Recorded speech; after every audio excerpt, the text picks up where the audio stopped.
Bonjour, l'équipe de Stratégie Carrière, qui existe déjà depuis 25 ans, vous souhaite la bienvenue pour cette activité. L'organisme, dont la mission est de favoriser le potentiel professionnel et humain pour les individus de toute diversité, en offrant un accompagnement aux personnes et aux entreprises en développement de carrière, et aussi pour toutes les étapes de la recherche d'emploi. Cette activité sert à outiller les organisations du milieu à la gestion de la diversité culturelle. Nous allons vous offrir des outils qui vont favoriser la compréhension des différents enjeux et moyens et qui concernent l'attraction des personnes immigrantes, l'accueil et leur intégration, et aussi celle des membres des communautés ethnoculturelles.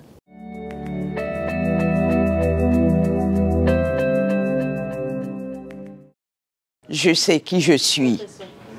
Je suis de race noire. Et seul sachant, moi, ça n'a pas été un obstacle pour moi, bien qu'à plusieurs occasions, on me faisait le reflet. Mais quand on est une personne, qu'on a une bonne estime de soi, qu'on a une bonne personnalité, on sait d'où on vient et on sait d'où on veut aller. Ça ne peut pas être un obstacle. Donc, mon toute petite, là, j'étais déjà fière d'être noire, d'être africaine. Donc, nécessaire d'assumer son identité en tant que personne noire. Alors là, je pourrais convoquer un grand penseur afrodescendant, Frantz Fanon, qui disait justement « Je ne suis pas prisonnier de l'histoire, je ne dois pas y chercher le sens de ma destinée, mais seulement il y a des défis à relever. » Donc, parlant d'intégration, d'inclusion, je vais dire ici à Trois-Rivières, oui, j'ai connu des défis. Okay?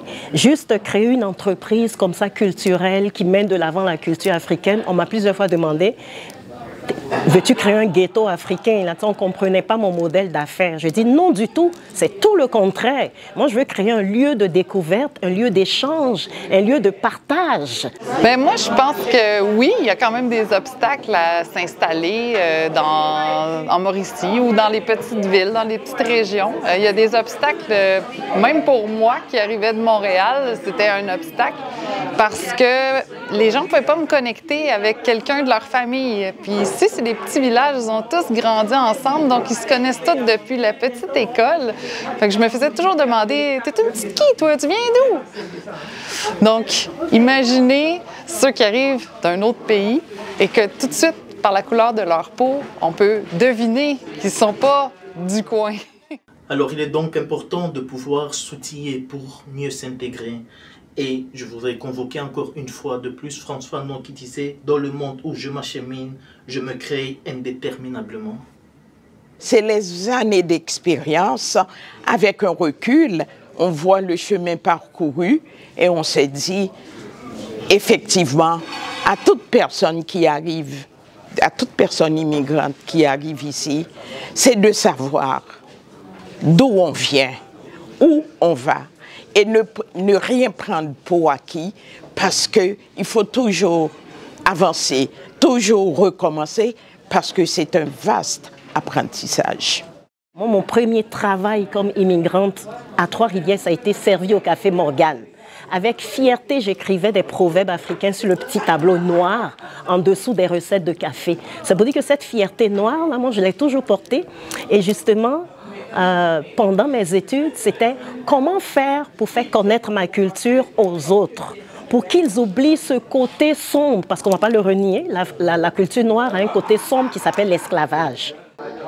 Faire son chemin dans un nouveau pays exige une grande connaissance de soi-même, exige un sens de l'autre au-dessus de la moyenne, exige une capacité d'aller vers l'autre sans complexe, d'insister avec délicatesse pour obtenir des explications et des réponses, de savoir garder son calme et de passer à autre chose quand un obstacle devient infranchissable. C'est tout. Et puis on garde ce qu'on est. Et on vit avec ça. Et on travaille avec ça. Notre société, le Québec, a mis en place des instruments à la fois politiques, juridiques et administratifs pour pouvoir justement créer une société inclusive qui fait de notre province une vraie terre d'accueil? Le Québec n'est pas le Québec d'aujourd'hui. À l'époque où je suis arrivée, ce n'était pas le même Québec. C'était un Québec fermé. Et aujourd'hui, on peut dire que c'est un Québec inclusif, ouvert. Je revois des jeunes que j'ai eus quand ils étaient à l'école primaire, au secondaire, à l'université. Ça ne me rajeunit pas, mais je suis fière que ces jeunes-là me reconnaissent. Comment? Voilà Elvire qui nous a enseigné la danse africaine. Ils nomment l'Afrique, ils connaissent sa danse. Moi, déjà, mon bout de mission est fait. Et j'ai aimé ça, aller dans les villages, depuis Saint-Narcisse, Saint-Boniface, Shawinigan, partout, juste parce que je me sentais accueillie. Quand j'arrivais, Elvie a quelque chose à nous partager. Puis je leur disais chaque fois, j'espère qu'en retour aussi, vous me parlerez du Québec. Parce que je ne suis pas venue ici vous faire la démarche inverse de, on va dire, de colonisation. Non, non. Moi, je viens vous partager un bout et puis partager moi aussi le vôtre. Et puis c'est ensemble que, c'est pour ça que j'ai dit, ma nouvelle culture à moi, elle est du monde, elle est internationale. Elle a juste envie d'être inclusive pour bien vivre avec les autres.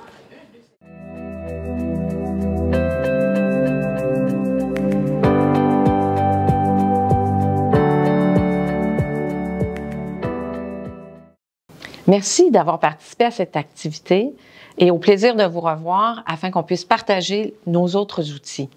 Vous pouvez nous contacter à l'adresse suivante. À la prochaine!